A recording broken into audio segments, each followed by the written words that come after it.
Ian, welcome to Revised History of America with Sal. I'm sure you were introduced to him last week when I wasn't here. If you could take this, I'm going to mute everybody, but if you could take this minute to turn off your video screens, that will help us with bandwidth. And that way we can keep things moving along here.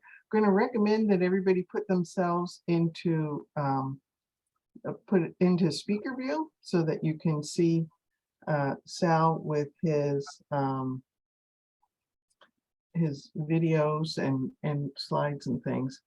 I want to remind everybody next week there is no class. We have a vacation week. Where next week? I thought it was just Wednesday. You know what? We'll get George to the whole week is The whole week. Okay. No classes all week. Okay. Okay. So now that we have that straightened out, unless there's anything else, Sal, why don't you take it away? Okay. And this week we have a poll for you to take. When as we go through the class, if you'll go on, I think it's just one question, maybe two questions of it's about the proclamation line, the Somerset case, George Washington as a speculator, and when Native Americans first showed up on the continent. And it's before taking the series of classes, were you aware of these items? And so just check yes or no, and we'll go from there. It'll give me some, and I'm interested in it because it I think speaks to the education system. And today's class is very much about information that most people, 99% of Americans, really have never heard of. So, and I feel it's fundamental in understanding the cause of the American Revolution, or the American secession, as I refer to it. We have kind of downplayed the role of slavery, and there are people who'd say, well,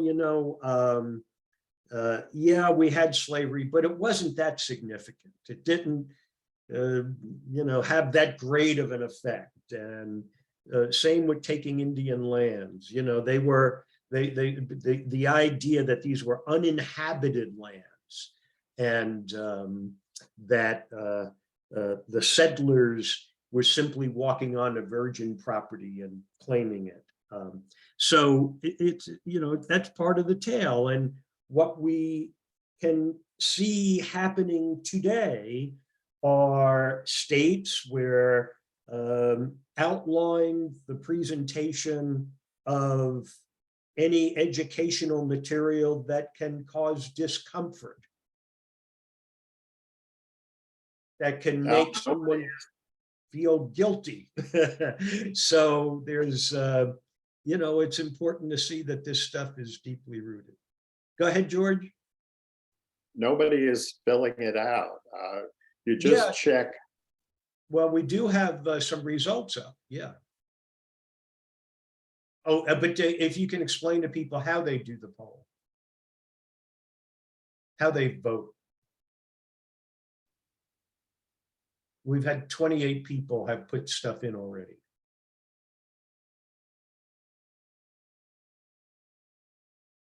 George, do you have anything there? There we go. It's people are still filling it out. It's good. Right. Okay. So I can go on with the class while people vote. Is that correct? Sure. Okay. And I can close it out there. Okay. So what I want to talk about today is that a court case in England that had profound ramifications for the colonist. And it's important to understand that this case occurred with the backdrop of the French Indian War, and that it cost England a lot of money, and England felt this was for the benefit of the colonists, so we ought to extract some money from them so that we can help defray some of the debt that we have related to the French and Indian War. That effort on their part caused a reaction that said, oh, no, we don't want to pay taxes. No one wants to pay tax. They kind of think that there's this pot of gold somewhere for government to simply dip into and accomplish all the stuff that people want government to do without any of it coming out of their pockets. It's kind of like that land was uninhabited by people, even though we saw people there. It's the great delusion of Americans. And so England wants to tax, people fight back against the taxes, and England sort of gives in. It reverses the things that it was taxing for, the stamps and all of that kind of thing. But it wants to assert that that they are the power, that the colonists can't just bully the parliament around. And so in 1766, they passed the Declaratory Act. And the Declaratory Act says that Parliament takes precedence over anything that the colonists do. Whatever, the colonists have their own governments and they're able to have control over most of what they do. But if Parliament passes some legislation that impacts the colonists, then the legislation by Parliament takes precedence over what the colonists do. So with that, with England asserting that power, that they are the preeminent decision maker, along comes the James Somerset case in 1772. And what happens is James Somerset is an enslaved person. He's a very gregarious person and a likable person, and his owner, Stuart, has to go to England on a trip, and he decides to bring his enslaved person with him. When Somerset gets to London, he escapes for his freedom. Now, there are abolitionists in England, and these are evangelicals. There's a group of evangelicals. But just to digress for a second, is that understand words have different meanings based on place and time. So evangelicals in England in the 1770s were people who actually read the doctrines of their faith, and they were acting upon it, saying that slavery is in contradiction to what our faith calls for. And so they were evangelicals. Today, you may find evangelicals who are the antithesis of what their religious doctrine calls for. So it's just important to understand that words have different meaning. It's like slavery. Slavery meant something else 8,000 years ago to what it meant in 1776. So he takes his slave, and the evangelicals are in a process of trying to find a case that they can bring. They want to challenge slavery in England. And the basis of their argument is that there is nothing in English law that establishes slavery. There's no positive act by Parliament creating slavery, and something as bad as slavery cannot be considered legal simply on the basis of common law.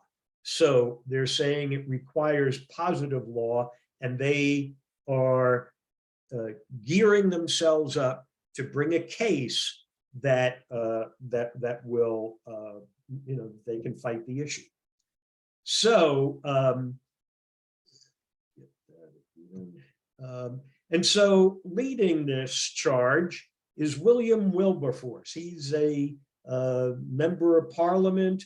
He is an evangelical. He's connected with Tom Clarkston and with John Noonan, who wrote Amazing Grace, is a part of their gang, and also Granville Sharp, who is a very important player in the whole thing, and I would argue a central figure in American history. So let's take a look at. I have to do this. Sorry, I have to stop the share.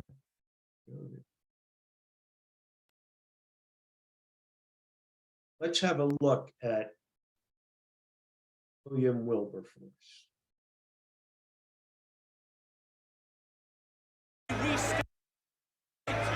For the benefit of my honorable friend. Simple fact. We have the rebels on the anvil and a hammer in our hands. There is no question that our military force is far superior to that of the Americans. But we must distinguish between force and justice. Where does this little blooded terrier spring from? I believe he's a Yorkshire Terrier, my lord. Madmen rather than able statesmen. Surely it is time for the fat fellow and his friends opposite to make way for others who consider the good of their country of greater moment than their own personal interest. Doesn't he know what dangers await anyone who talked sense in his place? Oh, I think he's equal to the dangers. My honourable friend suggests we surrender to the revolutionaries. Revolution is like the pox. It spreads from person to person. I vow to my honourable friend superior knowledge and experience in all matters regarding the pox.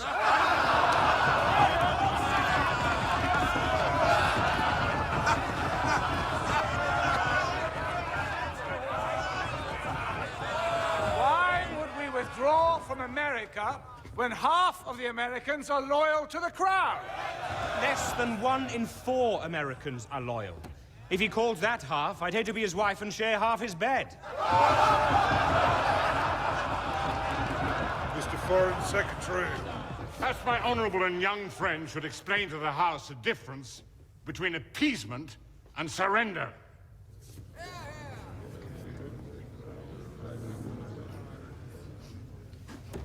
The difference between appeasement and surrender is merely a matter of time.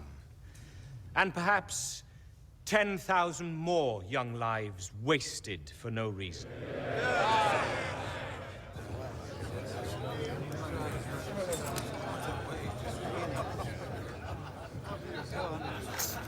2 guineas. Sweet Prospero, why hast thou forsaken me? Brave in the house, but at the table a mouse. Your Grace, you know these merchant boys are richer than we are.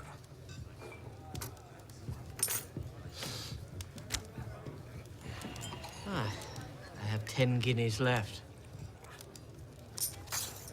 So 10 it is.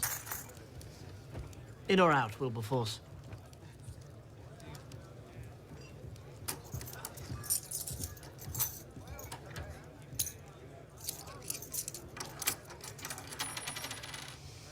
A pencil and paper. No. Brooks Clubhouse rules, no IOUs. Amongst gentlemen, perhaps, but Wilberforce is a tradesman.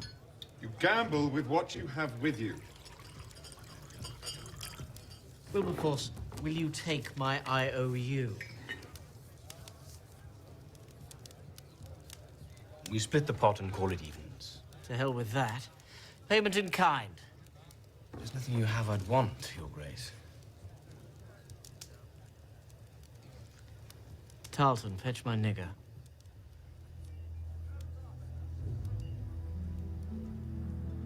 My coach driver. Go and wake him up and bring him in now.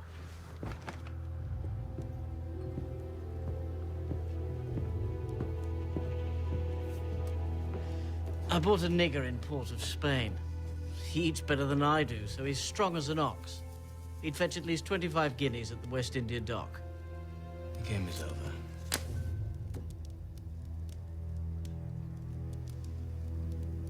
What's wrong, Wilberforce? If I hadn't brought the boy to London, he'd have been worked to death in a sugarcane field by now. I saved his miserable life. There. I raised the stakes.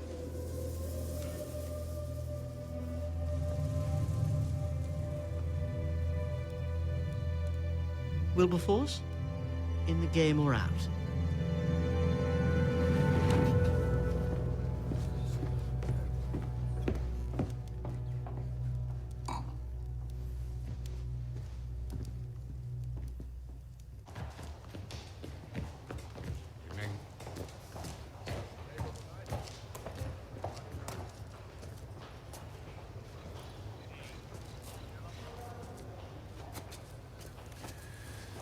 As if you'd never seen slavery before. For me, it's like arsenic. Each new tiny dose doubles the effect.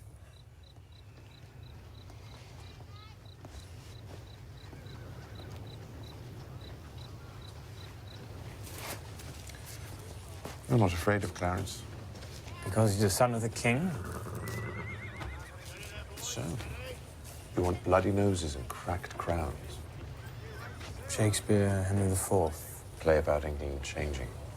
As it will soon change. Only if we change it. You don't believe you and I could change things? I would change myself first.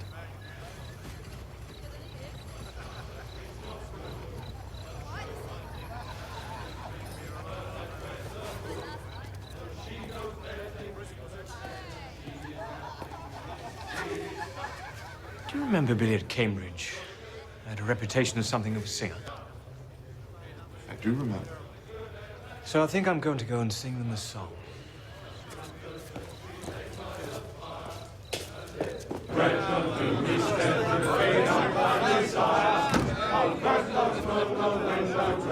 Silence!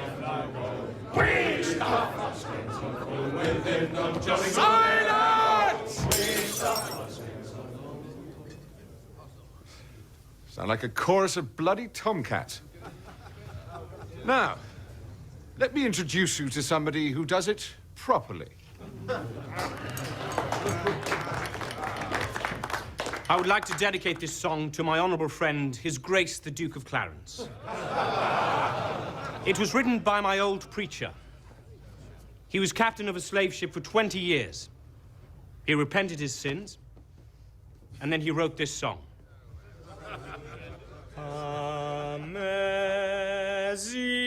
grace, how Time for hard for the merchant boy. Sings the Raj God, how sweet the sound my ass! saved a wretch like me. I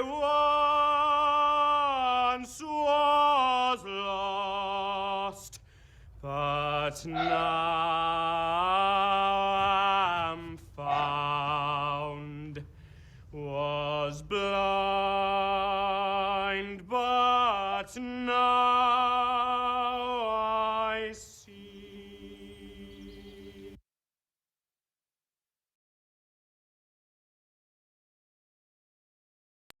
And so I wanted to show you that. It's a great movie if you have a chance to see it.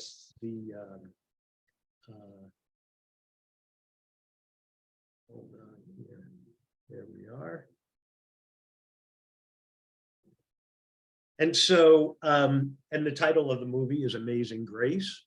And so the evangelicals in England, they look for a court case that can challenge slavery.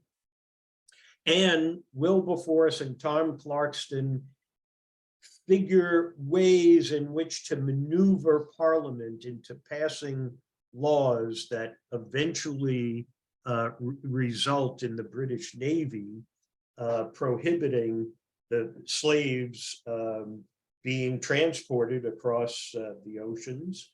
And, and so they eventually outlaw slavery in England. Then they outlaw the slave trade, then they outlaw slavery. And when they do, it's not just saying, okay, the end of slavery.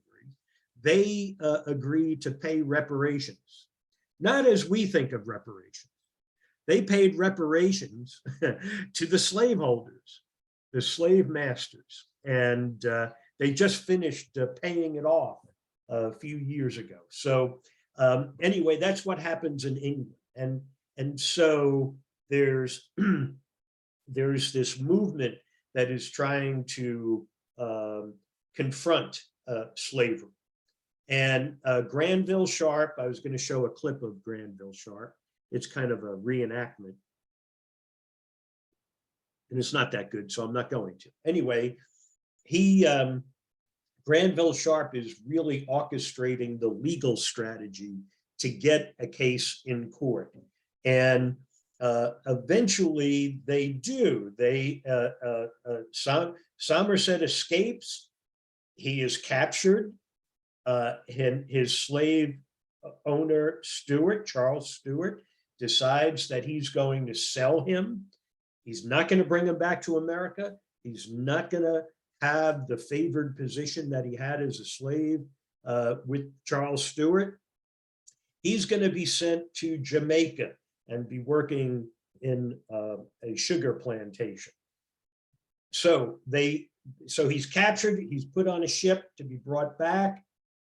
The evangelicals file a suit in English in London, arguing they wanted, it was a habeas corpus case. Show why this person is being held against their will. And so the case goes before Lord Mansfield. And Lord Mansfield, if you have a chance, there's another movie, Belle, B-E-L-L-E. Belle is about a Black woman who is sort of orphaned and eventually, she is born from an interracial relationship involving white man, Black woman. The white man is a nephew of Lord Mansfield. And so, he's a captain in the Navy. He can't raise the child.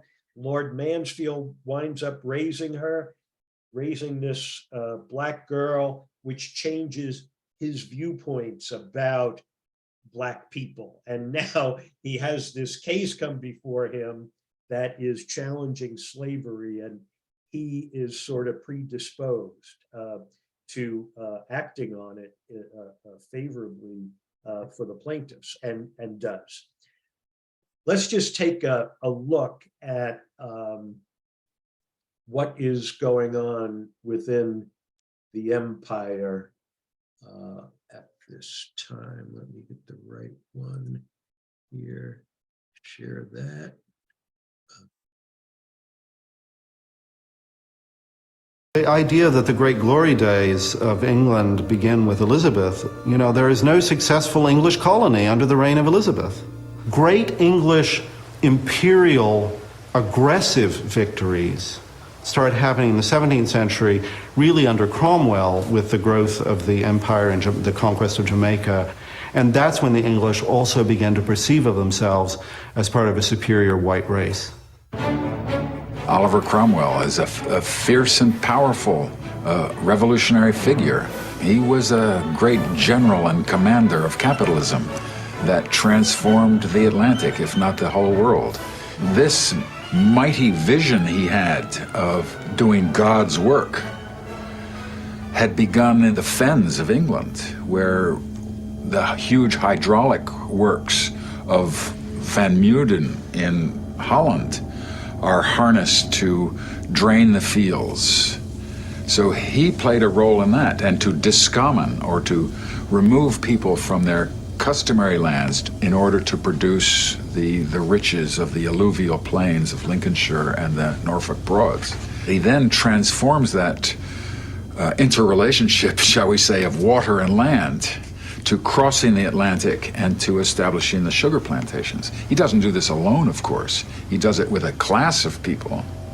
This is why we say the capitalist class, because they hope to capitalize the land, turn the land into commodities and then into capital, and do this through the sugar plantation in the 1640s, in the very time of the English Revolution or the English Civil War.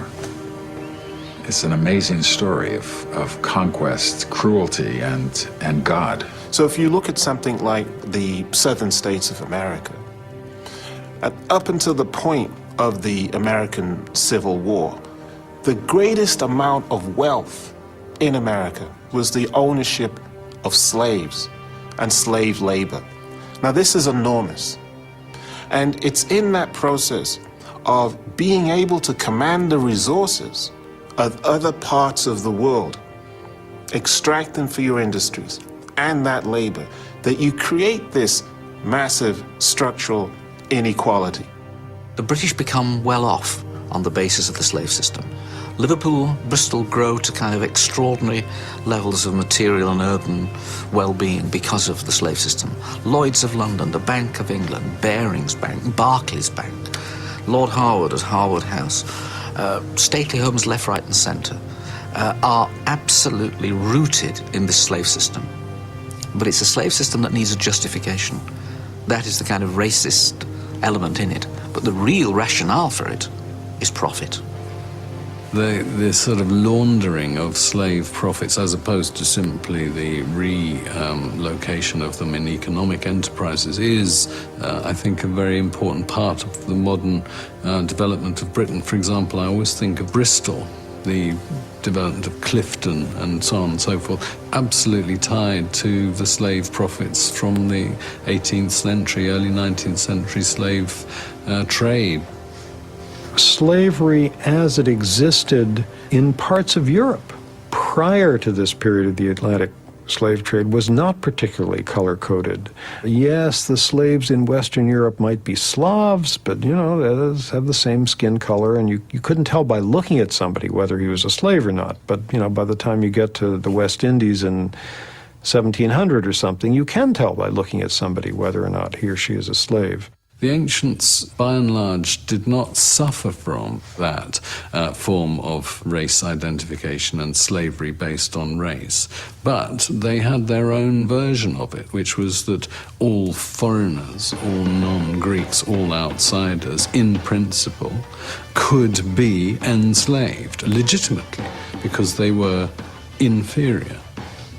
It's not just people who are not Greek who are regarded as inferior in this sort of unalterable way, but Greek men regarded Greek women in somewhat the same way. So if you are male and Greek, you belong just by that very fact to superior categories. To begin with, racial feeling can take simply the form of aversion, of dislike.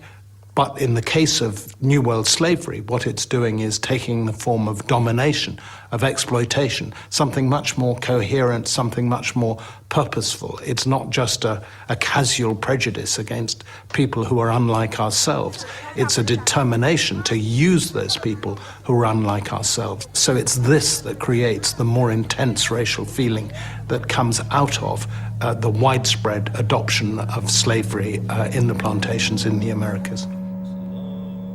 In antiquity, defenders of the institution of slavery didn't rely on ideas of racial inferiority or skin color to justify it, but the ideas... And so,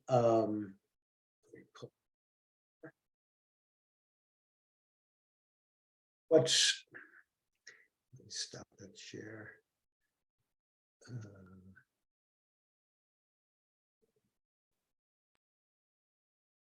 So the point is that slavery plays a very huge role in the creation of wealth for England. It's and of course, when the Americas get settled, the success, wealth, and power hinges upon the slave operations. And In the West Indies, we talked a little bit about that. There's a difference between how slaves are handled in the West Indies as they are in the Americas. In the Americas, they're planning on staying there, so they create their own militia. In the West Indies, they plan to be there for just a period of time till they get rich. Then they will go back to England. Draconian slave codes, very brutal in the West Indies. And of course, it's imported from Barbados into North America and but that is, so the process of America's slave regimen becoming enormously brutal has its roots in what the British established. But mind you, in the West Indies, slave rebellions have already started, and there have been many of them. We talked about some of them last week. But what we have is great tension, and what we have to have is the protective edifice to fight and put it down. Now you have a case in England that is challenging the very foundation for slavery and is saying, there's nothing in English law that establishes this. You have to let this slave go. And what happens is that Lord Mansfield decides something as odious as slavery requires positive law, and he says that that James Somerset must be freed, and so he rules in favor of the evangelicals. However, he says his ruling is a narrow ruling. It only applies to this case. It's like Judge Alito saying this decision in Roe only applies to Roe.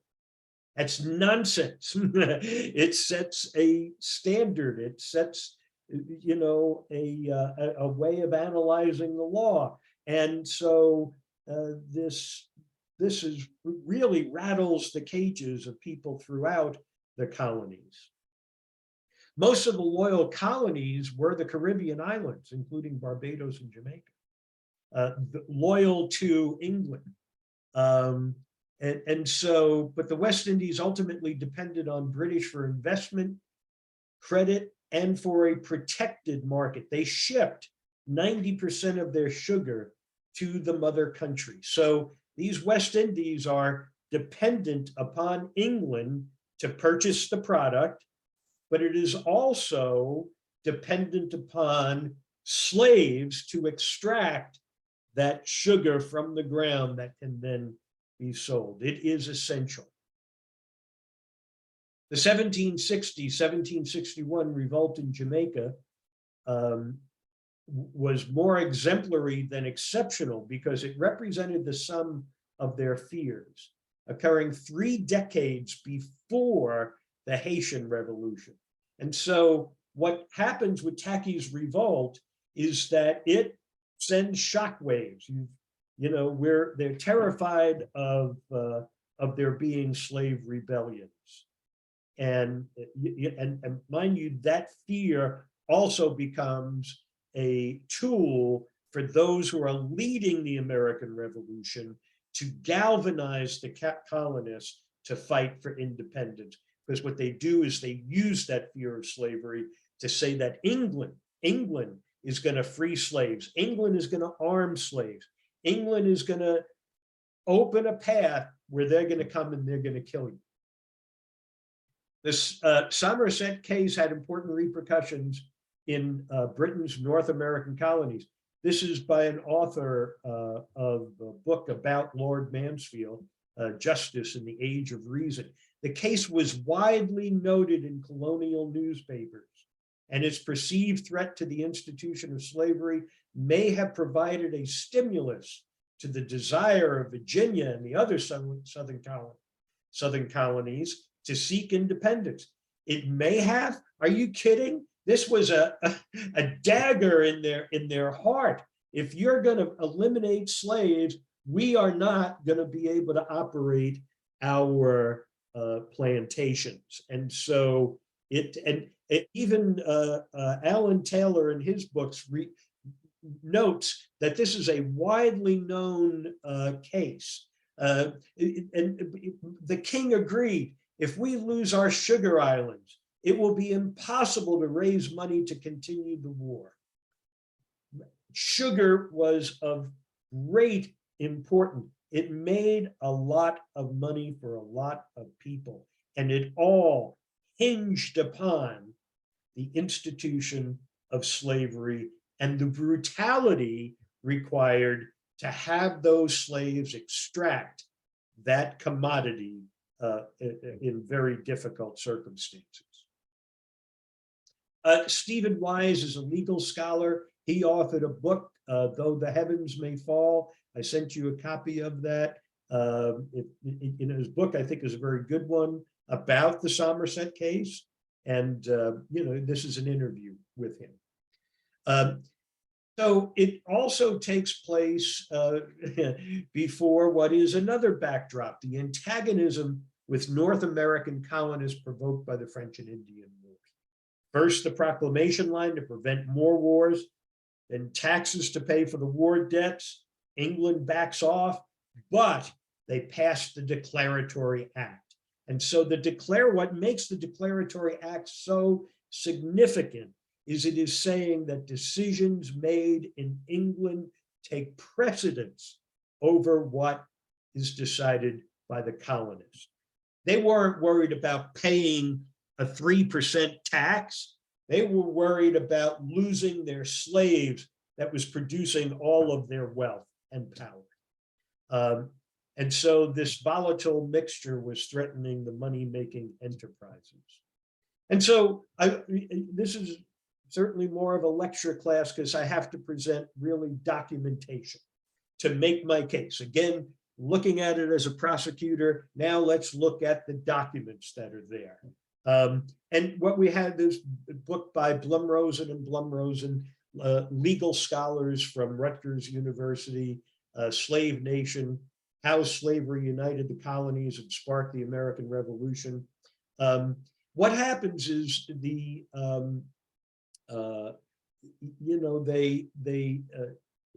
this goes into the British Declaratory Act, which gave Parliament control of the colonies. In all cases whatsoever, the Galloway Plan had centralized control of such matters in the American British Parliament, as in both of these situations.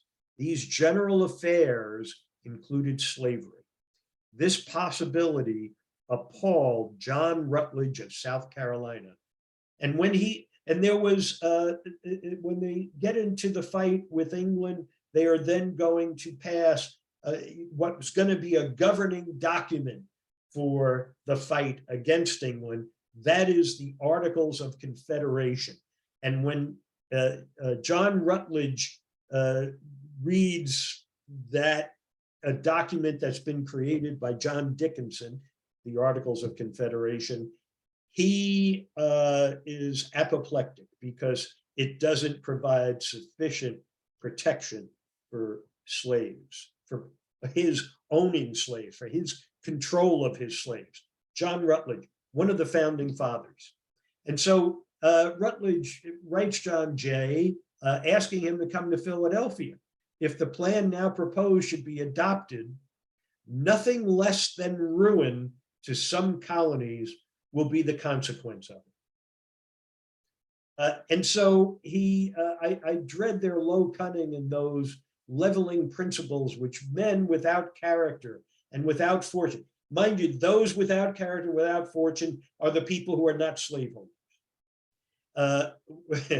So captivating, and which are so captivating to the lower class of mankind, and which will occasion such a fluctuation of property as to introduce the greater disorder.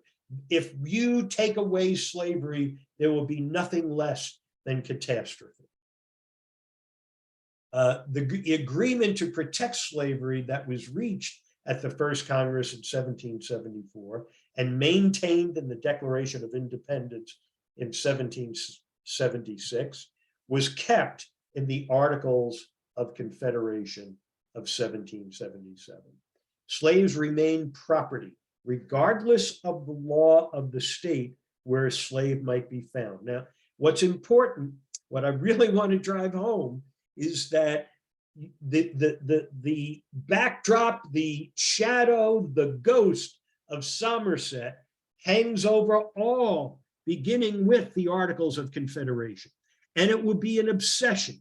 Remember, what happens is a slave is brought into England, which they then declare, because there's no foundational law, is a free soil place, and that their slave can now say, set me free. They do not want that to happen. They want assurance that if I take my slave onto a piece of property that is free soil, that will not matter. I must have the right, in writing, to bring my slave to that free soil and bring my slave back out. And so you will see this come up many times. So that they will want that assurance that my slave can't get onto free soil and be free. This change should have settled the question of whether slaves had freedom of movement, but again, it did not. What was to happen if a state chose to adopt the rule of the Somerset case, that a slave brought into its jurisdiction became free? That possibility lurked only because many Southerners, including President of the Continental Congress, Henry Lawrence from South Carolina, knew about the ruling in the Somerset case. So in the Articles of Confederation, Article 4, the better to secure and perpetuate mutual friendship and intercourse. This is, the colonists had no connection with each other. They were separate. They did not want anything to do with each other. And to come together to fight against England, they did not want to come together, but they were driven by the Somerset case, by the proclamation line. Not a 3% tax. This was a huge deal. Paying the taxes, okay, so I don't get to go to the Riviera this year.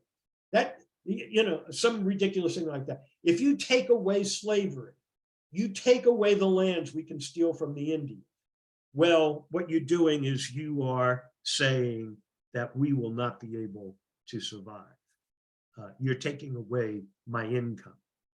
So they go on respecting, provided that such restrictions shall not extend so far as to prevent the removal of property imported into any state, property being slaves, to any other state of which the owner is an inhabitant. If I take my slave into this state, I have the right to bring my slave back. Provided also that no imposition, duties, or restrictions shall be laid by any state on the property of the United States or either of them. The red highlight that I have is aimed directly at Somerset and Lord Mansfield. And this is not highlighted.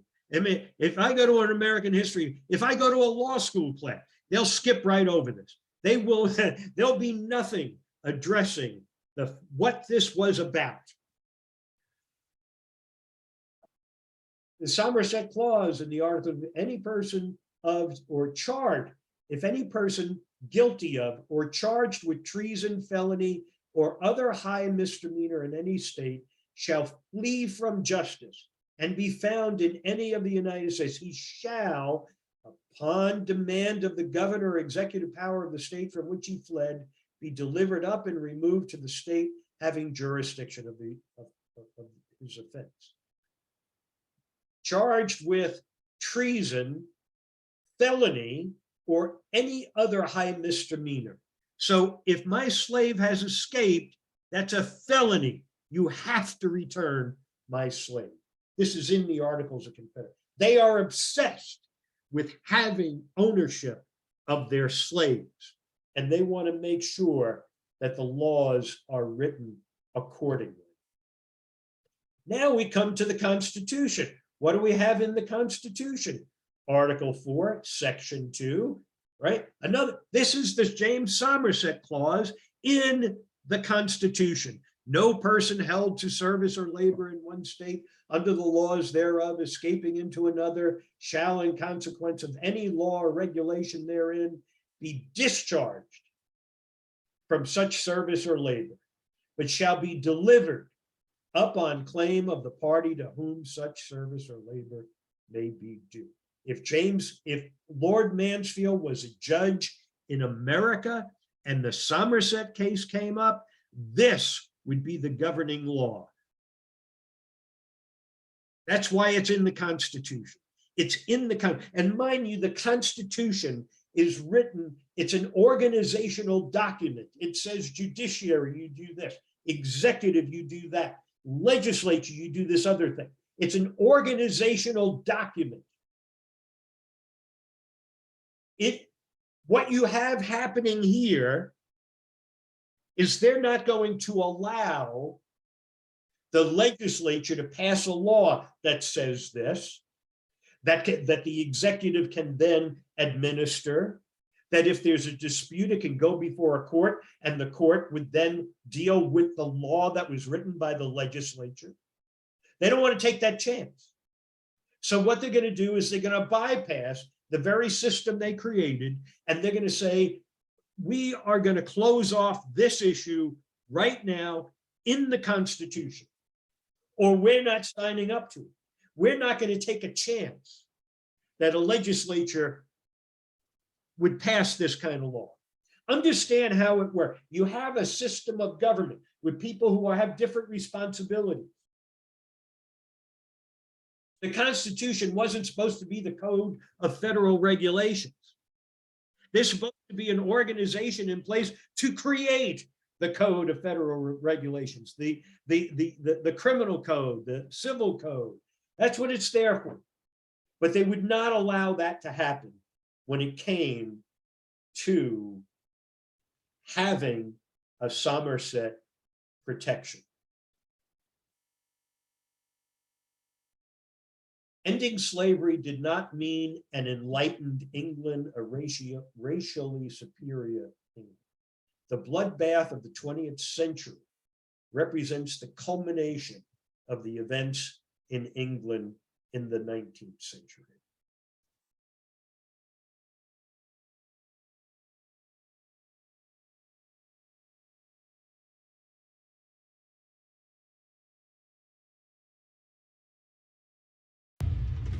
In the 18th century, British merchants shipped around 3 million people from West Africa across the Atlantic to the Americas and sold them into slavery. They made £4 trillion from the unpaid labour alone. Portugal and Holland pioneered this slave route. Britain made a national fortune from it. Much of the Britain we know today was built with slave money. Ports, cities and canals.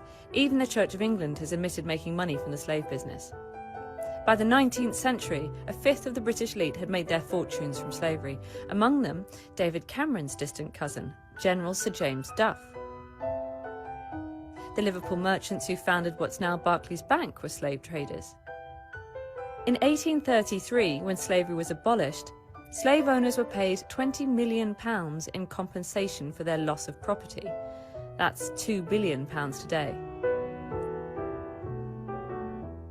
More than 10 million people died as a direct result of the Atlantic slave trade, but the survivors got nothing. West Africa, nothing. Now 15 Caribbean states, including Jamaica, have launched the first united campaign for reparations from Britain, France and Holland.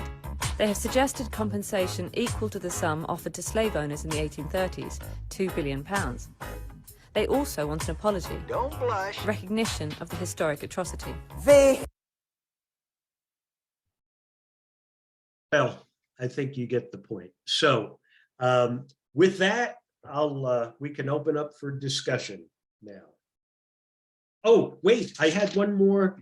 I'm sorry, I forgot. I almost forgot. I have my poem for you that I think is a good one to close this out. I'll be quick, I hope. This is, the poem's title is Riches to Rags, written by Christine Phillips. And it's about the American dream. I have heard of it. I was in it. I have imagined it, but I am yet to experience it. What is this dream? Who is this dream for?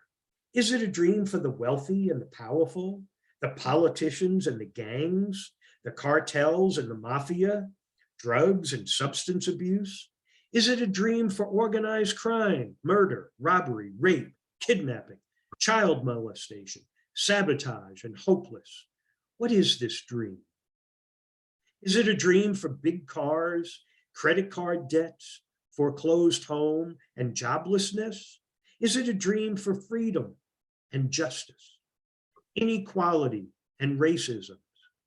Or is it a dream for peace, unity, love, and compassion? Some people have been dreaming too long, and it's time to wake up to reality.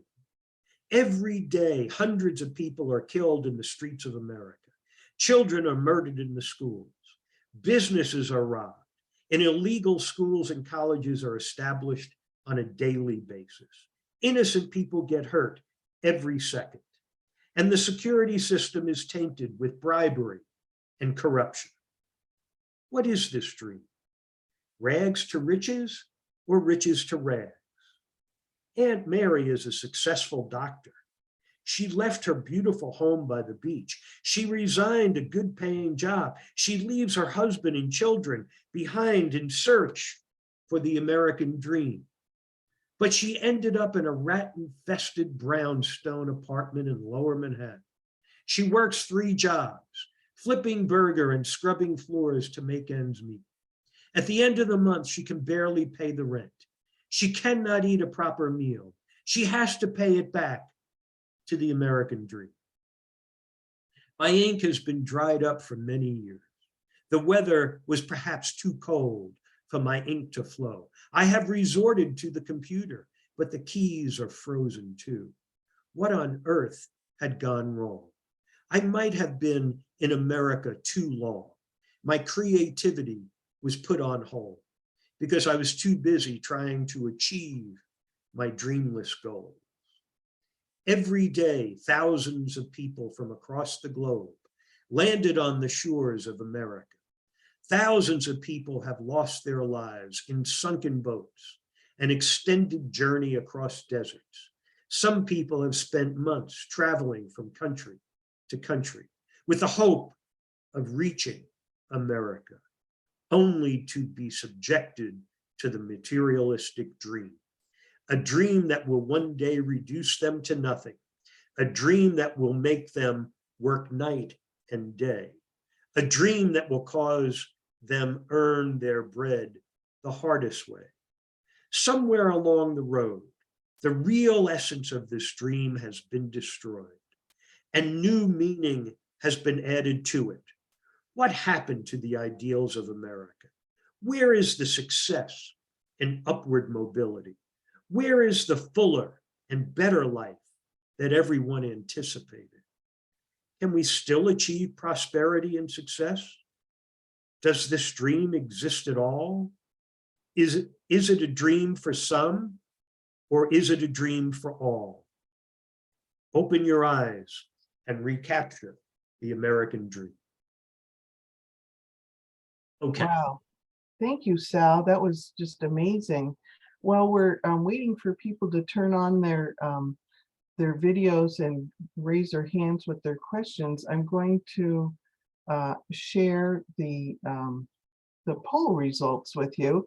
And it was pointed out to me that there was one flaw with our poll, in that it did not have sort of a none of the above. I didn't know any of this. That's okay. Yeah. Type of question, answer. But a personal comment for me before we start taking questions is that I feel like this has ramifications to today, when you see certain governors that want to make it illegal to go across state lines to get an abortion that is legal in another state. They want to stop that, and it seems like it harkens back to this time so directly. It's astounding. Our first questioner here today is Howard. Howard, why don't you let us know what you have to Yes.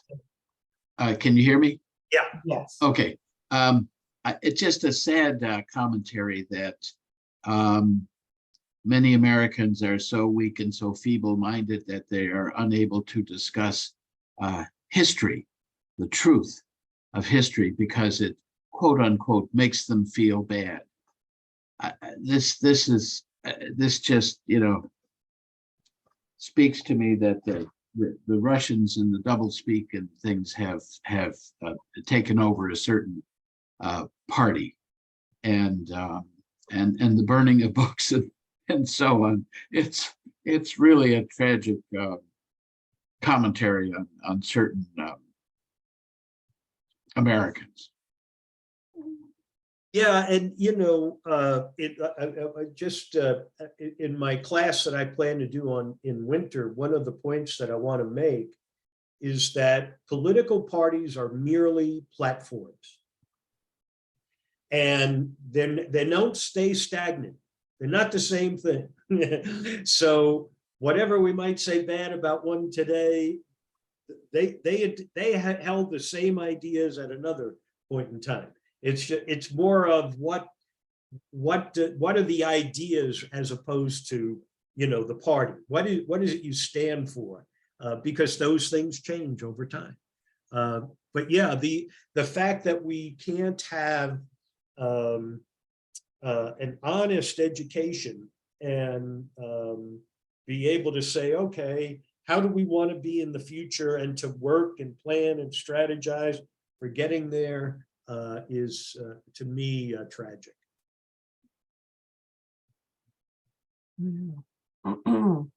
Amazing. What? Nobody's raising their hands. I can't believe it. I find this to be one of your most consequential topics every time. I think it's amazing. Nancy, what's your comment? Oh, can we get you unmuted there? Okay. I did unmute. Can you hear me now? Yeah, you're good. Okay. All right. I noticed in the presentation that there was a distinct difference in the philosophy of the group having to do with the slavery back in the days of Rome and the Slavs and so forth, so on, versus the philosophy of these coming over to the West Indies and to the American colonies. At one point they were treated not as subservient, really, just people in a bad way that maybe needed to survive, that became workers, and they weren't treated as if they were supposed to be serving someone. And that completely switched over with the West Indies and the American slave industry. And I just wanted to know, what was the switch that switched that over? Was it the black skin, or was it Africa, the continent Africa, being viewed as being on a lower level, or what was the philosophy switch there? Yeah, well, there's multiple factors that come into play, and certainly the ability to see that by skin color, these are the people who are slaves, these who are not, plays a very important role. Mind you, during the Roman Empire, they had the slaves were white people, and the Roman Senate wanted to. They thought, well, we can't tell who the slaves are when we walk through the markets or through the streets or whatever, and so they had an idea that they would put like a ribbon on them, so that they would be able to tell who were the slaves. And as they debated it, they came to realize that 95% of the population was enslaved. And they said, if we let them all know that they're enslaved, they'll know how many there are of them and how few there are of us. And so they didn't do it. Now, what you have that's different is that, remember, the initial stages of slavery were really what to do with those who were conquered in warfare. So it was, they didn't have plantations to go to. They didn't have to go dig up salt. They didn't have to go dig up sugar. They would just simply, you know, being integrated back into the society, where once they felt that they wouldn't come back and kill everyone, that they could then become, you know, members of the people who won the war. Now, when we get up into the 9th century, we are now moving into industrial level production. Salt has become refrigeration for large parts of the world. Once they did, you know, the idea of discovering that salt could preserve meat was huge. And so how are you going to get that salt from one end of the African continent to another end? Well, it was going to be through slaves. And so that's a major turning point. There are other milestones where we change, the same as when we get to Protestant supremacy, you know, in the Caribbean, that again, slavery takes different turns. So it's important to understand slavery does mean different things based on time and place. But it's really when you start extracting commodities and people are getting enormously wealthy out of that, they become more detached from the people who are producing their product, and they are insulating themselves more in castles and, you know, Westminster and all that stuff, you know, and they've got their protective armies around them. It becomes a lot easier to be brutal and inhuman. Hi, Margita. Hi, Sal. This was amazing. Oh my gosh. I had never heard about that movement to ask for reparations for the descendants of slaves. And did I hear that correctly? So that was asking of Great Britain, France, Portugal. I didn't hear Spain in there, or did they also have that? You know, they were just kind of running through some of the many. Okay, and my question is, what is the status? All of them benefited from slavery. Right, right. What is the status of this request for reparations at this point in time? I don't know where it is now. There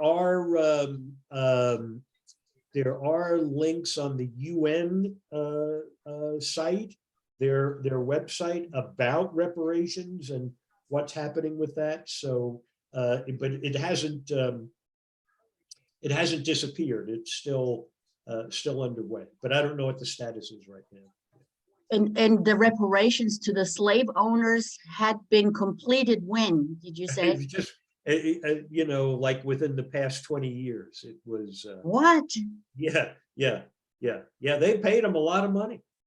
Wow. And Lincoln during the Civil War, was looking at how England did it, because he proposed compensating the slave owners so that they would set their slaves free, but never a discussion about reparations for the victims of the crime. That's sad. Yeah. Abhorrent. Yeah, okay. Well, I know we have another class that starts up in a little bit. So yeah, thanks, and before everyone. we lose everybody, I'm just going to remind everybody, we've had some problems with links getting into classes. I'm going to recommend that everybody update their Zoom accounts, not like the software behind it. And you can do that by going to your opening Zoom screen, and up on the top right hand corner is where your icon is, and there's, if you click on that, there should be a drop down menu that says update Zoom, and hopefully that'll clear up some of the issues that we've had recently. Upper right hand corner? No. Yeah. So anyways, we're going to unmute everybody and say thanks to Sal. Yay! And remember, we won't see you next week. We will see you the week after that. Oh God. Okay, everyone, try to behave next week. Take care. Thanks, Al. Oh, be